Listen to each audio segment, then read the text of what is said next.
তোমার চা। কাল কত তারিখ তোমার মনে আছে নাকি সব সময়ের মতো নতুন করে মনে করে দিতে হবে? কাল আমাদের বিবাহ বার্ষিকী, তবে প্রতিনিয়ত আমি এই দিনটাকে ভুলে যাওয়ার চেষ্টা করি।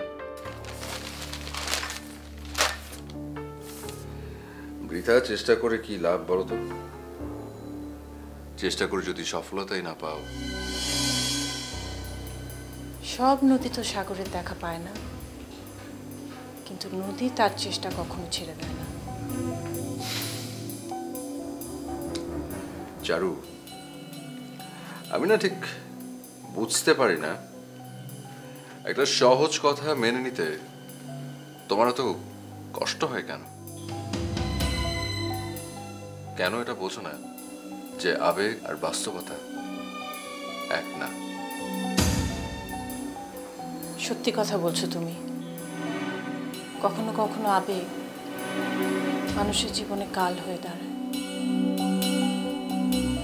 রুদ্ধ করে দেয় গতিময় জীবনটাকে। তুমি ওই ছেলে মানুষের থেকে গেলে,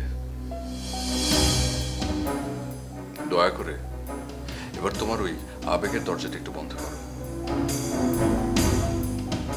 দরজাটা বন্ধ করে বাস্তবতার দরজাটা খোলা।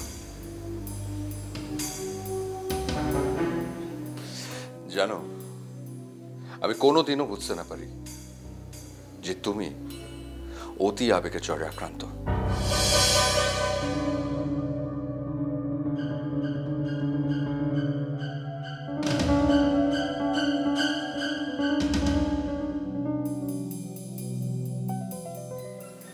কবি কিছু বলবি?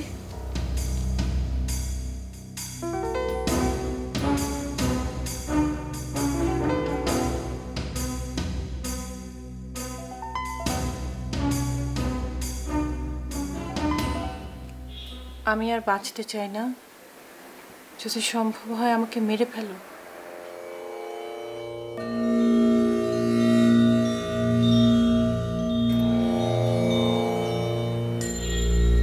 তোকে মেরে ফেললে তো আমাকে আত্মহত্যা করতে হবে। আত্মহত্যা করা পৃথিবীর সবচেয়ে কঠিন কাজ, সবচেয়ে বেশি সাহসের কাজ।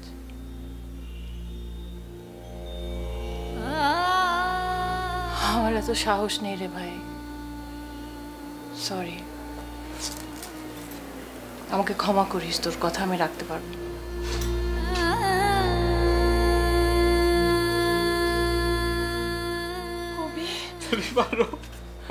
কবি দেখ আমার দিকে, কাঁদে না। দেখ, চোখের নোনা জলের কোনো দাম নেই, 5 পয়সা দাম নেই। আমাকে দেখ, এই যে আমার চোখের ভেতরে জল। আমি তো এই জল বের করতে দেই না। আমার মনকে মাটির মতো শক্ত বানিয়ে ফেলেছে। শক্ত কাঁদে না, কাঁদে না আমার ভাই। আমাকে মেরে ফেলো বাবা, আমি আর বাঁচতে চাই না, আমাকে মেরে ফেলো। এই রাত বিরাতে ভাই বোনের মধ্যে আবার কার মরার শখ হলো?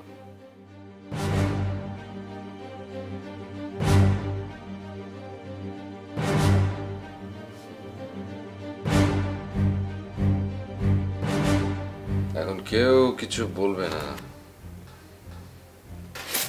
তাই তো? ঠিক আছে, বলো না। তাহলে আমি বলি, একটু ধৈর্য ধরো। দয়া করে যদি ধৈর্য ধরো তাহলে তোমাদের সমস্ত ইচ্ছে আস্তে আস্তে পূরণ করব।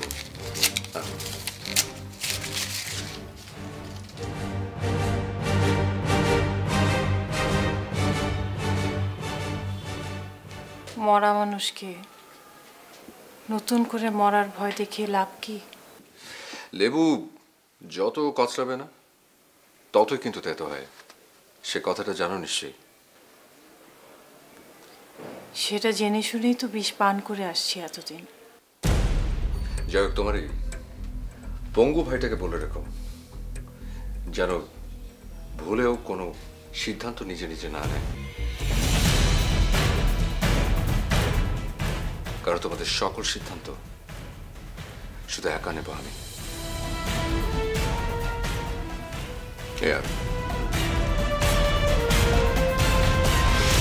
এত লেখালেখির মধ্যে যদি আপনাকে জিজ্ঞেস করা হয়, মানে আপনার সব লেখার মধ্যে কোন লেখাটার নাম আপনি সর্বপ্রথম নেবেন, যেটা আপনি অনেক পছন্দ করেন, প্লিজ? দেখুন, বাবা মায়ের কাছে যেমন তার সকল সন্তান প্রিয়, আমারটাও ঠিক তেমনই বলতে পারেন। তবুও স্যার, প্রায় অনেক লেখাই আমাকে সমানভাবে নাড়া দেয়। স্যার, আপনার লেখালেখির হাতে খড়ি কিভাবে, যদি একটু শেয়ার করতেন? অনেক লম্বা কথা, ওগুলো বলতে তুলতে গেলে একদম সন্ধে নেমে আসবে। যদি স্যার সারাংশটুকু বলতেন। আমার বাবা ওই লেখালেখি করতেন, তো ওখান থেকে লেখালেখির আগ্রহটা শুরু। বুঝতে পেরেছি, লেখালেখিটা তাহলে আপনার রক্তের সাথে মিশে আছে। হ্যাঁ, তা বলতে পারেন। এই তো আপনাদের চা চলে এসছে, প্লিজ। চারু, স্বপ্ন দেখছি না তো? চারু, তুমি এখানে? আপনার চা। আমাকে চিনতে পারছো না? না, আপনি কে? আমি হাবিব। কোথায় না তোমাকে আমি খুঁজেছি, তোর পরিচিত জনরা কেউ তোমার কথাই বলতে পারেনি। কিন্তু কেন? আমি তো আপনাকে চিনি না। বাহ, চমৎকার। সময়ের সাথে সাথে মানুষের যে এত আমূল পরিবর্তন হয়ে যায়, আজ তোমাকে না দেখলে জানতেই পারতাম না। Excuse me, anything wrong? না, কিছু না। ও আচ্ছা, আপনাদের সবার সাথে পরিচয় করিয়ে দিই। আমার সহধর্মিণী চারু, অসম্ভব ভালো একজন মানুষ। বলতে পারেন ও আমার জীবনে না এলে আমার জীবনটাই একদম অসম্পূর্ণ থেকে যেত।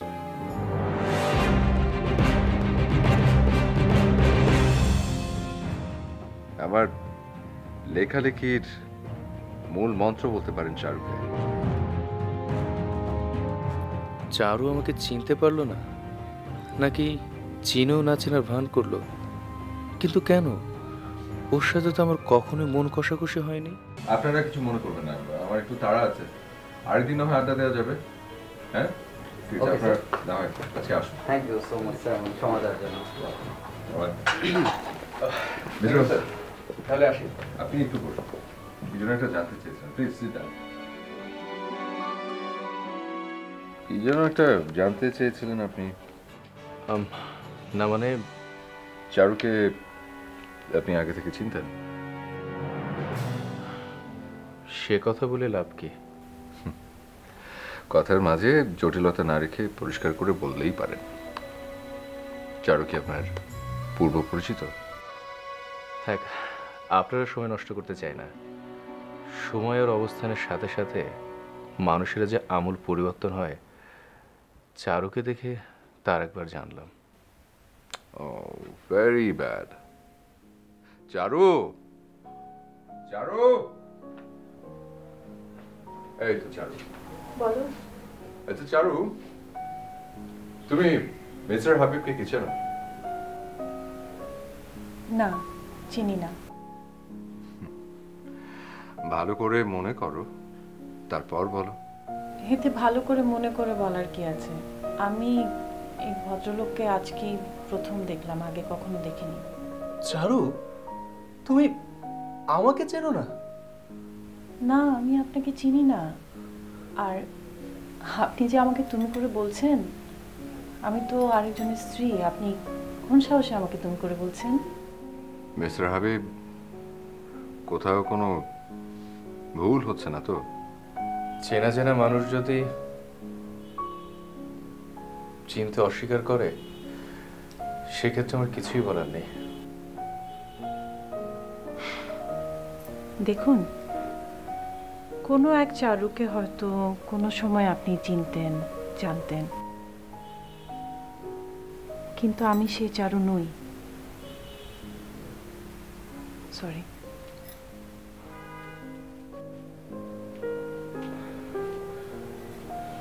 সরি স্যার, আমাকে ক্ষমা করবেন। It's okay mister Habib.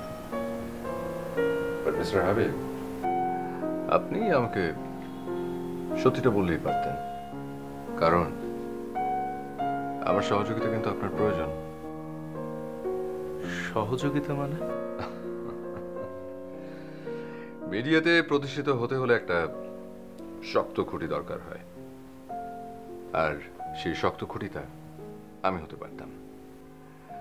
আপনি আমার কাছে এসে সাহায্য চাইলে আমি সাধ্যমতো চেষ্টা করতাম আপনাকে সাহায্য করতে, কিন্তু চারুকে ঢাল বানিয়ে আমার কাছে আসার এই পলিসিটা ঠিক উচিত হয়নি আপনার।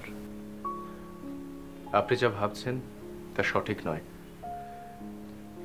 চারু আর আমি দুজন খুব ভালো বন্ধু ছিলাম।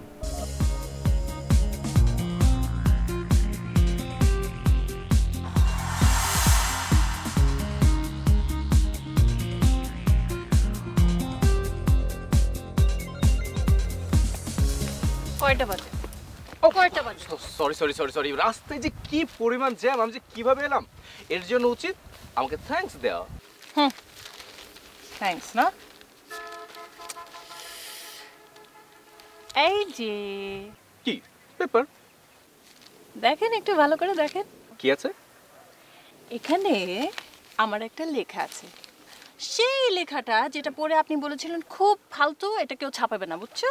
আরে কি যে হলো না, আমি কখন কি বলেছি? আমি তো জাস্ট তোমাকে খেপানোর জন্য বলেছি। আমি তো জানতাম যে এই লেখাটা অবশ্যই ছাপাবে, সিরিয়াসলি তো বলিনি। শুধু প্রকাশ করে কিন্তু শেষ হয়নি। পত্রিকা অফিস থেকে আমাকে ফোন করেছিল। আচ্ছা। ফোন করে বলেছে তাদের সাহিত্য কলমে আমাকে নিয়মিত লিখতে। ওয়াও, কংগ্রাচুলেশন, এটা তো গুড নিউজ। শোনো, এইটার জন্য তোমার উচিত আমাকে মিষ্টি খাওয়ানো। খাবো খাবো, কিন্তু তার আগে আমার একটা কাজ করে দিতে হবে। Okay madam. এই যে কি এটা? এটা হচ্ছে আমার সবগুলো ছোট গল্প সুন্দর করে কম্পোজ করে তোমাকে আমি দিলাম। তুমি এটা পড়বে, ভালো করে পড়বে, আর কোথাও যদি খটকা লাগে, কোনো ভুল টুল যদি তোমার মনে হয় যে আরো সুন্দর করে লেখা দরকার, সেই জায়গাগুলোতে হাইলাইট করে আমাকে ফেরত দেবে। ওকে? ওকে, ঠিক আছে, কিন্তু তার জন্য একটি শর্ত আছে। কি শর্ত? তোমাকে কাল সারাটা দিন আমার সঙ্গে পুরো ঢাকা শহর চষে বেড়াতে হবে। না ঠিক আছে, কিন্তু রাতের মধ্যে কাজটা হওয়া যায়। রাতে হওয়া যায় মানে কি? মনে কর হয়ে গেছে। কি মিষ্টি খাবে না? হ্যাঁ চলো।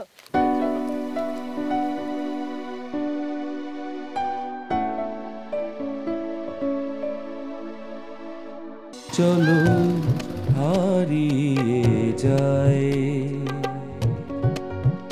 কোনো অজানার পথে, কেউ জানবে না লুকোচুরি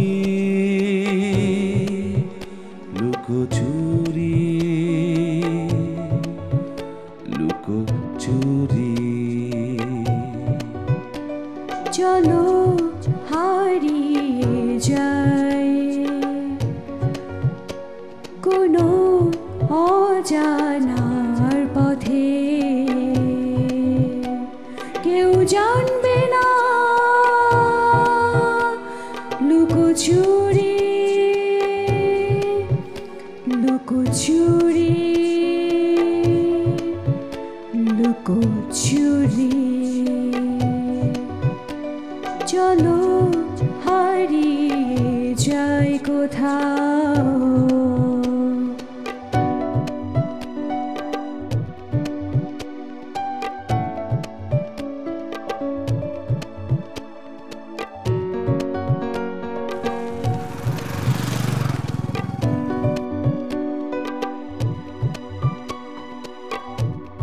জোনাক জ্বলাই রাতে আমি হাঁটব তোমার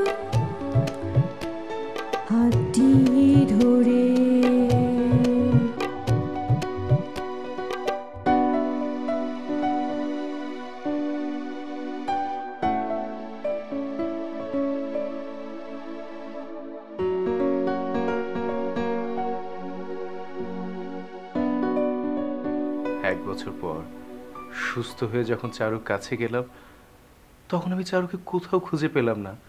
এমনকি ওর পরিচিত জনদের কাছে জানতে চাইলাম, কিন্তু কেউ আমাকে কোনো কথাই বলতে পারলো না। কোথায় আছে কি নেই, ভালো মন্দ কিছুই না। কিন্তু বিধির কি বিধান, দেখুন আজ সেই চারু আমাকে চিনতে অস্বীকার করলো।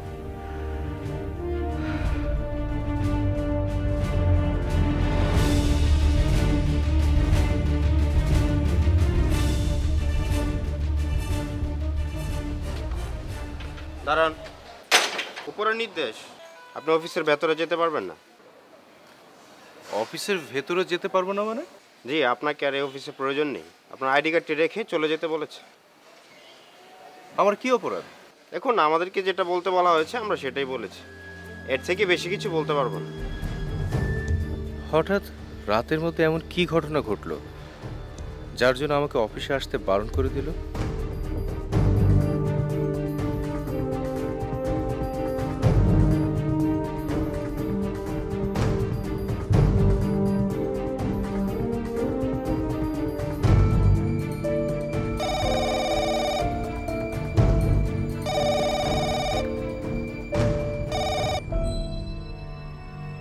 আমি বৃদ্ধাশ্রম থেকে বলছি।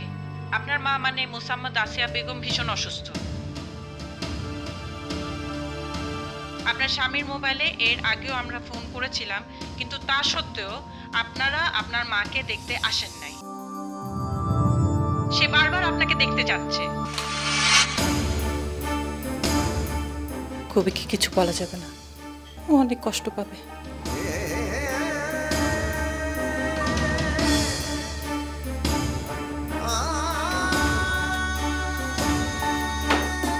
কি হয়েছে? আপা ফোন পেয়ে ঘরের দরজা লাগিয়ে দিল কেন? তবে কি মার কিছু হয়েছে?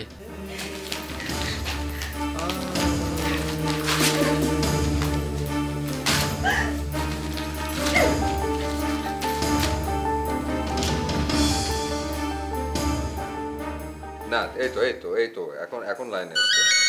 হ্যাঁ, আচ্ছা আমি আপনাকে একটু কল দিচ্ছি একটু পরে, 2 মিনিট।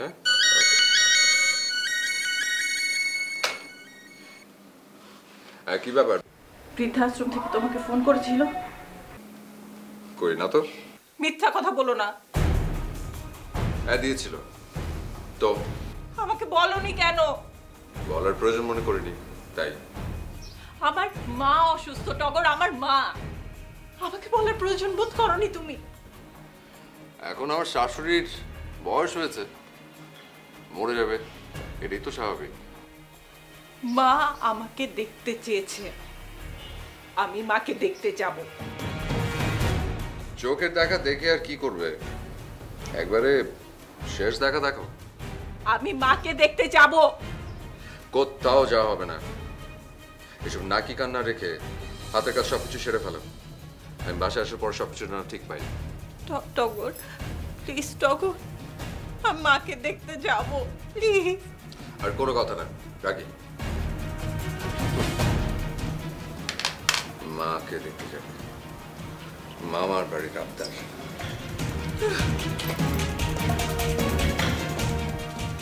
শাশুড়ি মা বলে কথা। দারুণ বেটাকে একটা ফোন করে সাবধান করে দিই, কোনোভাবেই যেন চারু বাসার বাইরে যেতে না পারে।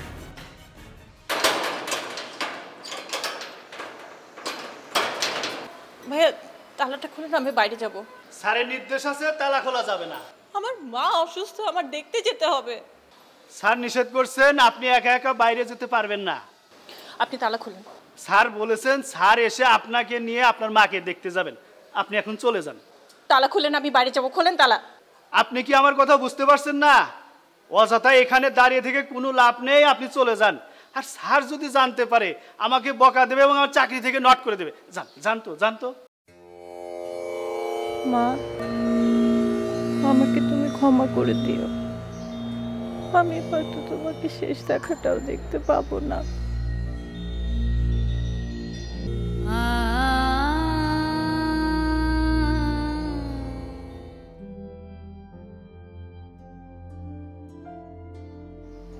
তার মানে আমার ভাবনাটাই সত্যি, কিন্তু কেন? যে কোনোভাবেই হোক চারুর মুখোমুখি আমাকে হতেই হবে, সকল রহস্য ভেদ করতেই হবে। কিন্তু কি করে?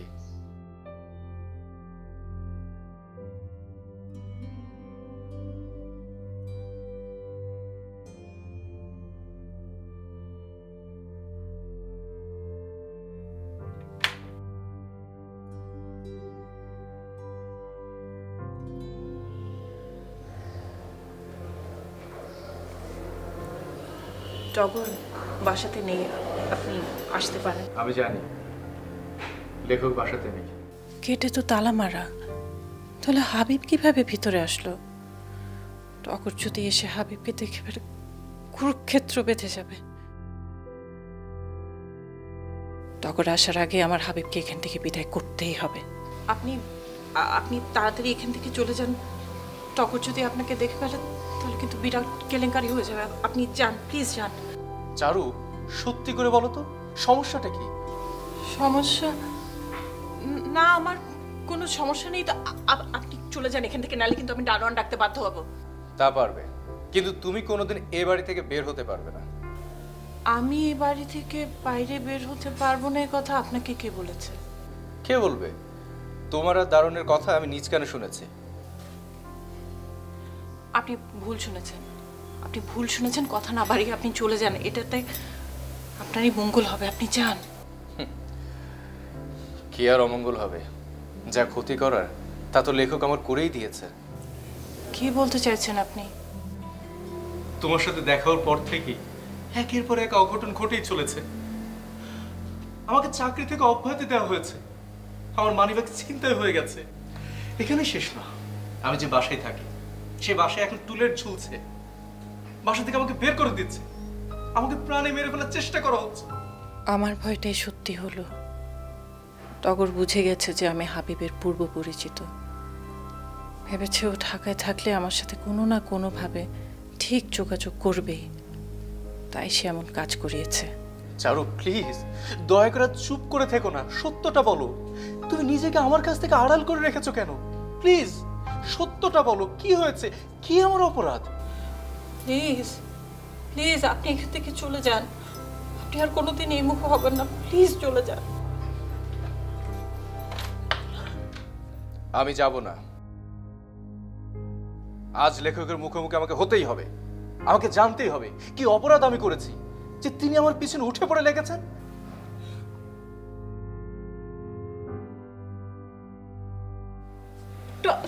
টগর এখন আপনাকে দেখলে তো রক্তারক্তি হয়ে যাবে। আমি কি করব? আমি কি করব?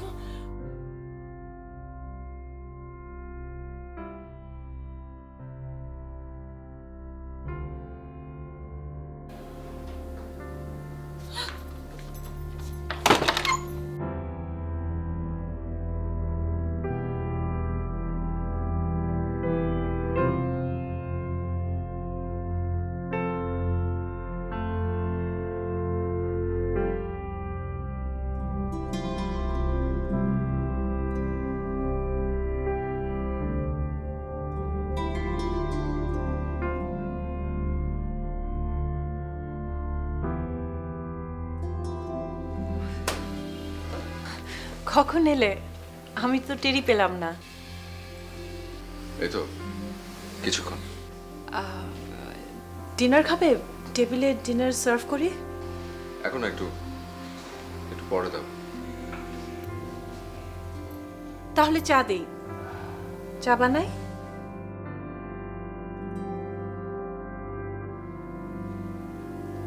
দাও।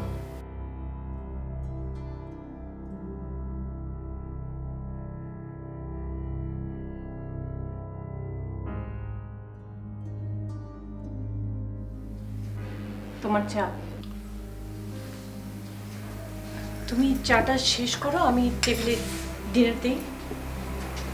ঠিক আছে।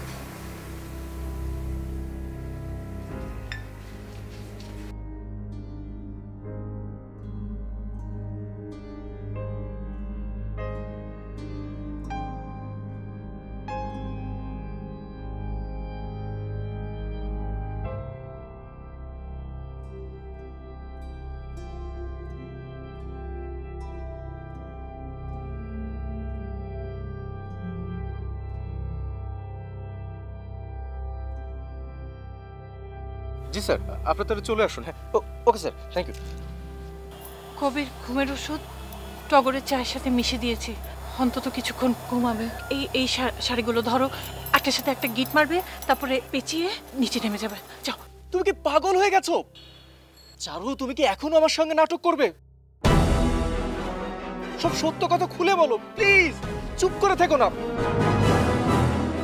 তুমি কি চাও না আর 10টা মানুষের মতো স্বাধীনভাবে বেঁচে থাকতে? না না, চাই না। কেন চাও না? কারণ আমার স্বাধীনতার জন্য যদি আমার মা এবং ভাইয়ের মৃত্যু হয়, লেখক তোমার কিছুই করতে পারবে না। তুমি টগরকে চেনো না। ওর মাথায় কিচকিচ করছে শয়তানি বুদ্ধিতে। পারে না এমন কোনো কাজ নেই। আমি জানতে চাই তুমি টগরের সাথে কিভাবে জড়ালে? তোমাকে অসংখ্যবার ফোন করার পরেও যখন তোমাকে রিচ করতে পারলাম না, তখন চিন্তা করলাম আমি একাই বাংলা একাডেমিতে যাব। গেলাম, আর তখন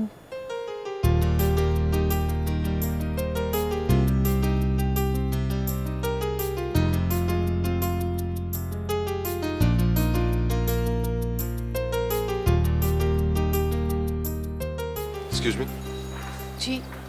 আপনি চারু? জি।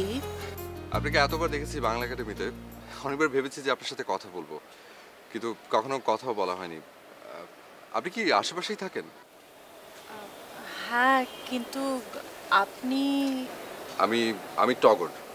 বসতে পারি? হ্যাঁ হ্যাঁ, প্লিজ বসুন না। আমি নিজে অবশ্য টুকটাক লেখালেখির সাথে জড়িত। আমার বাবাও কিন্তু লেখক ছিলেন, ফিরোজ মাহমুদ। ও আচ্ছা আচ্ছা।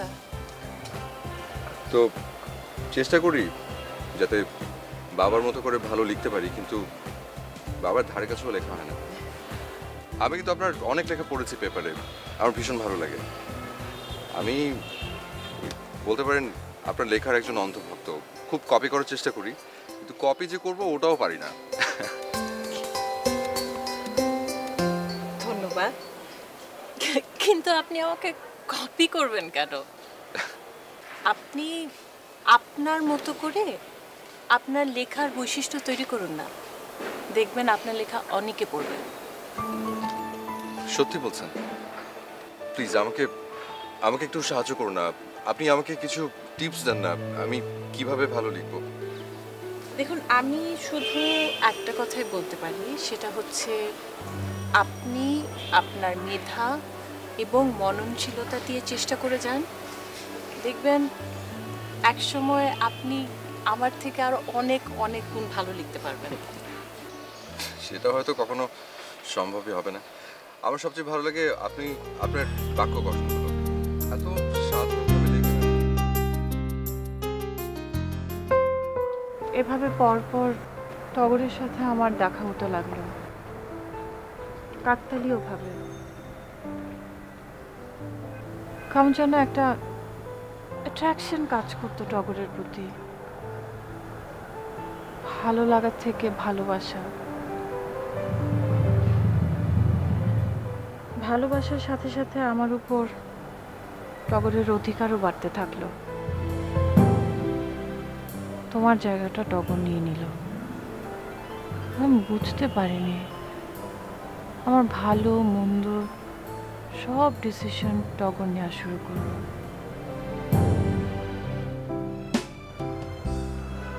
খুব অল্প সময়ের মধ্যে আমরা সিদ্ধান্ত নিয়ে ফেললাম বিয়ে করব। এটা পারিবারিকভাবেই হয়েছিল। বিয়ের কিছুদিন পর আমার বাবা মারা গেল। আমার মা, ভাই, আমার উপর দায়িত্ব এসে পড়ল। তখন টগর বলল আমার মা ভাইকে আমাদের বাড়িতে নিয়ে আসতে, আলাদা বাসা ভাড়া করে রাখার দরকার নেই।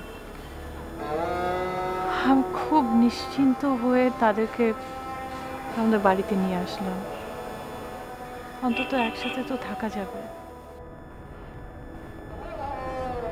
তারপর একদিন টগর বলল, চারু, তুমি চারু নাম দিয়ে না লিখে চারুলতা নাম দিয়ে লেখো না।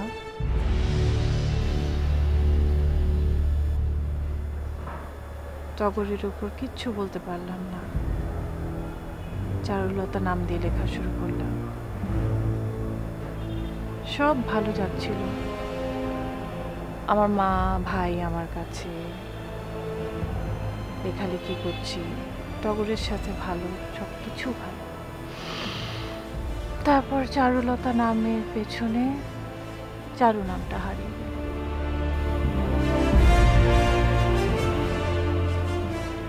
দুটো বই লিখে বের করেছিলাম চারুলতা নাম দিয়ে, খুব ভালো চললো বাজারে। একদিন পত্রিকা অফিস থেকে ফোন এলো, একটা লেখা পাঠাতে হবে। আমি তাড়াতাড়ি লিখে টগরকে দিয়ে বললাম, প্লিজ একটু কম্পোজ করে পাঠিয়ে দাও না। ও মেল করে দিল। এরপর থেকে আমার বিভিন্ন লেখা আমি টগরকে দিয়ে দিতাম, আর টগর মেল করে দিত। এর মধ্যে একদিন আমি নিউজ পেপার খুলে দেখি, টগর, টগর, কি ব্যাপার? সাত সকালবেলা এরকম চিৎকার চেঁচামেচি করছো কেন? কি হয়েছে? কি হয়েছে সেটা তো তোমার অজানা থাকার কথা না। মানে এটা কি? এটার মানে কি? আজকের সাময়িকীতে আমার লেখা তোমার নামে ছাপিয়েছে কেন? উত্তর দাও, উত্তর দিচ্ছ না কেন? আমার লেখা তোমার নামে প্রকাশ পেয়েছে কেন? Cool down, just cool down baby. এত হাইপার হচ্ছ কেন? হাইপার হলে তো তোমারই ক্ষতি, তাই না? টগর, ভনিতা না করে উত্তর দাও, আমার লেখা তোমার নামে এসে কেন? সো সিম্পল, তোমার নামের জায়গায় আমি আমার নাম বসিয়ে দিয়েছি, ব্যাস। তার মানে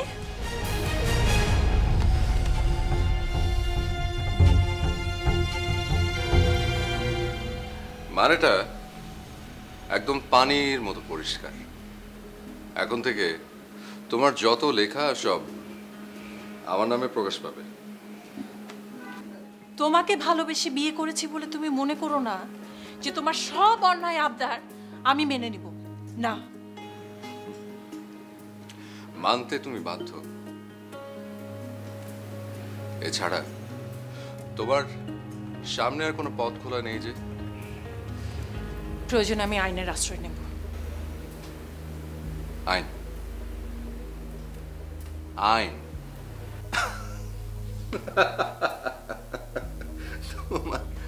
আইন তোমার কথা বিশ্বাস করলে তবে তো। আইন আমার কথা বিশ্বাস করবে না তো কি তোমার কথা বিশ্বাস করবে? আচ্ছা, তুমি এত বোকা কেন বলো তো? মৃত মানুষের কথা কেউ কি কখনো বিশ্বাস করে? কি বোঝাতে চাইছো তুমি? হানিমুনে গিয়ে সড়ক দুর্ঘটনায় তোমার লাশ নিখোঁজ, মানে গায়েব, মানে তোমার মৃতদেহ কেউ কোথাও খুঁজে পায়নি। আর এই কথাটা আমি অলরেডি সব জায়গায় এস্টাবলিশ করে দিয়েছি। মানে আমি মৃত? মানে আমার মৃতদেহ নিখোঁজ? হ্যাঁ, তোমার মনে পড়ে একদিন তোমার কাছে এসে আমি বলেছিলাম চারু নামটা বদলে চারুলতায় সব লেখা প্রকাশ করো? মনে পড়ে? সেটা ছিল আমার একটা মাস্টার প্ল্যান।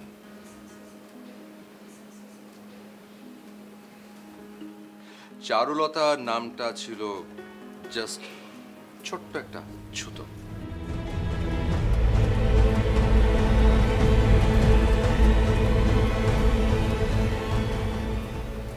তুমি কি মনে করো তোমার মাস্টার প্ল্যান আমি সাকসেস হতে দেব?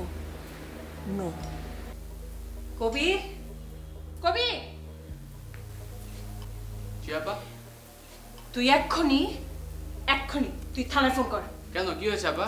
কি হয়েছে সেটা পরে বলবো, তুই ফোন কর। থানায় ফোন করবে না, করাচ্ছি থানাতে ফোন। আমার সাথে এত বড় প্রতারণা, কবি তোর ফোন করতে হবে না, আমরা সরাসরি থানায় যাবো। চলো।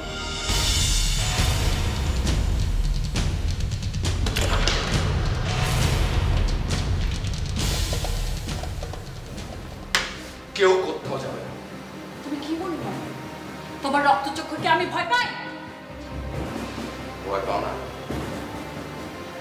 ভয় পাও না, তুমি ভয় পাও না।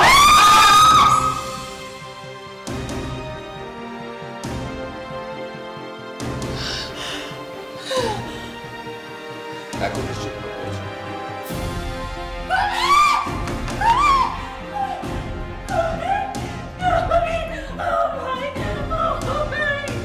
কবি কবি পা ভেঙে গেল ভয়ে আতঙ্কে। আমার ভাইটা কেমন যেন হয়ে গেল। আর আমার মাকে বিষাক্ত ইনজেকশন দিতে দিতে অসুস্থ বানিয়ে ফেললো। আমাকে না জানিয়ে মাকে বৃদ্ধাশ্রমে দিয়ে আসলো আর আমাকে থ্রেট করলো, আমি যদি টগরের হয়ে না লিখি তাহলে আমার মা আমার ভাইকে খুন করবে। তুমি বাইরে যাও বা কারোর সাথে যোগাযোগ করার চেষ্টা করোনি? অনেকবার করেছি, বহুবার, কিন্তু গেট পর্যন্ত যাই, গেটের বাইরে আর যেতে পারি না। আর ল্যান্ড ফোনটাও আমি জানি না কি করে রেখেছে, আউটগোয়িং শুধু টগরের নাম্বারে যায়, আউটগোয়িং অফ টগরের নাম্বার ছাড়া।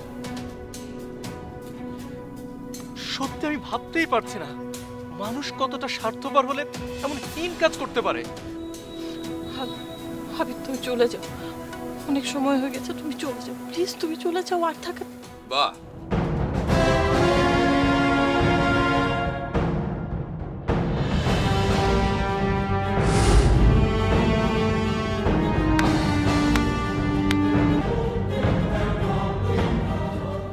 ইঁদুর দেখছি স্বেচ্ছায় সিংহের গুহায় প্রাণপাত করতে এসছে।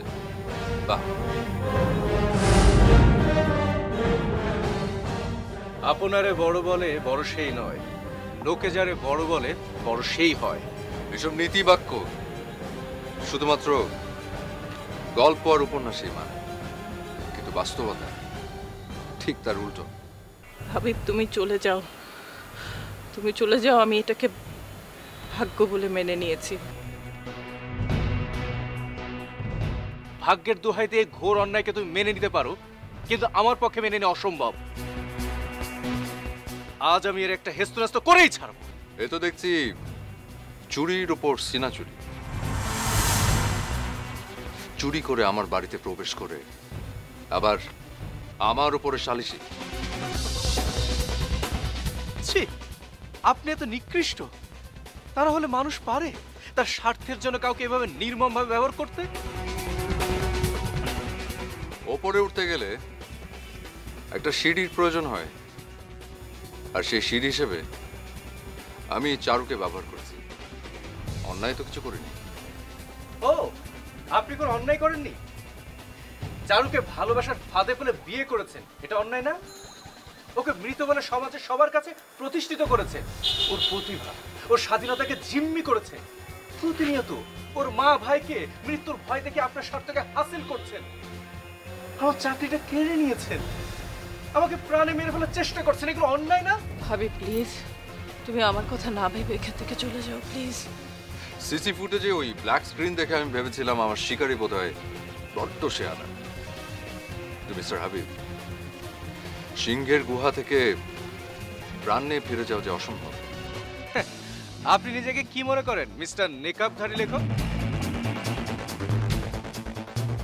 আমি চারুর মতো অসহায় বোকা? আমি আপনার সব নীল নকশা তথ্যগুলো পুলিশকে ইনফর্ম করে দিয়েছি। আমি তোকে করে যদি করতে হয় আমাকে করো, শেষ করে দাও আমার এই শব্দের শরীরটাকে। করো গুলি, করো। তোমার ওই শব্দের শরীরটাই হচ্ছে আমার মূল হাতিয়ার। আমি কি সেই হাতিয়ারটাকে নিজ হাতে সমাধির হার পড়াতে পারি? সরে যাও চারু, সরে দাঁড়াও। সরে যাও বলছি, সরে যাও।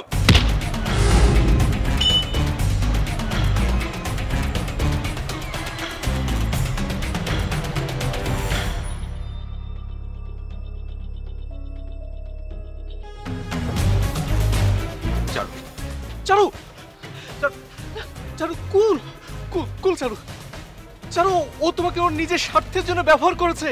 শেষ তো হবে ও, তুমি কেন? প্লিজ প্লিজ পাগলামি করো না প্লিজ। চারু, আমি মানছি তোমার প্রতি অনেক অন্যায় আমি করেছি, অনেক অত্যাচার করেছি। তোমার যদি শাস্তি দিতে হয় তুমি আমাকে দাও।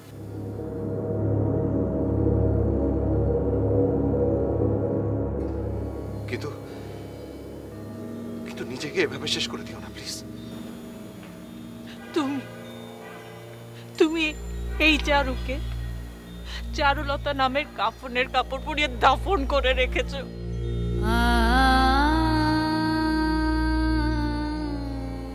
শুধু জানাজাটাই বাকি ছিল, আজকে জানাজাটাও সম্পূর্ণ হোক।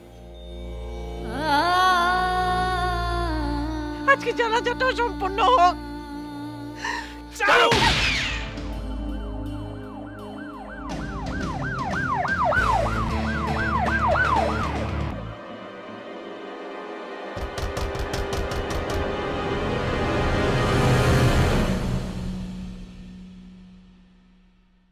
আমার বাবা চেয়েছিল আমি যেন একজন নামকরা লেখক হই।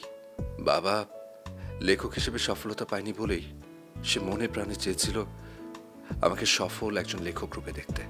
আমি বাবাকে কথা দিয়েছিলাম আমি তার স্বপ্নকে বাস্তবে রূপ দেব।